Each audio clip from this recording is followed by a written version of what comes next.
I'm very sorry I can't be at the anti-austerity demonstration today in London. I'm campaigning in Liverpool. The anti-austerity movement has done so much to expose the hypocrisy of those that caused the banking crisis in 2008 and then expect the rest of us to pay for it. The austerity we're in at the moment in Britain is a political choice, not an economic necessity. And that political choice means the poorest in our society are paying the most.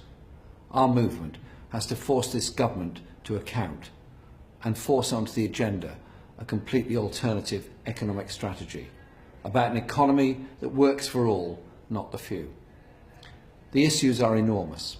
Our National Health Service, over £1 billion in deficit and debt at every hospital across the country, and the junior doctors taking action to defend the NHS and defend their working conditions. The steel industry in crisis because the government refused to act. We need to force them to be prepared to defend the steel industry, defend those jobs, and if necessary, take a public stake in the industry to do so. We have a housing crisis that affects millions across Britain, either living in overcrowded accommodation, paying excessive rents in the private rented sector, or desperately waiting for a council house yet to be built. We can, need and must invest in housing for all.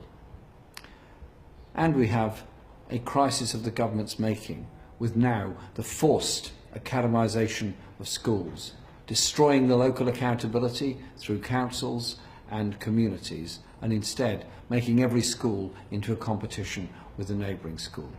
It doesn't have to be like this. We have to put forward the strongest alternative we can.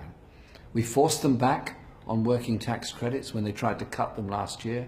We forced them back when they took personal independence payments out of the budget. 3 days later, we're forced to put them back.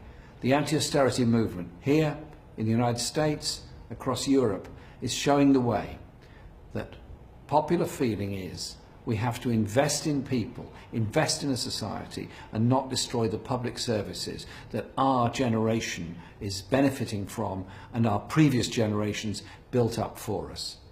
It's really power in our hands to change things, to change society. It's democratic power that will bring about that change, and it's working.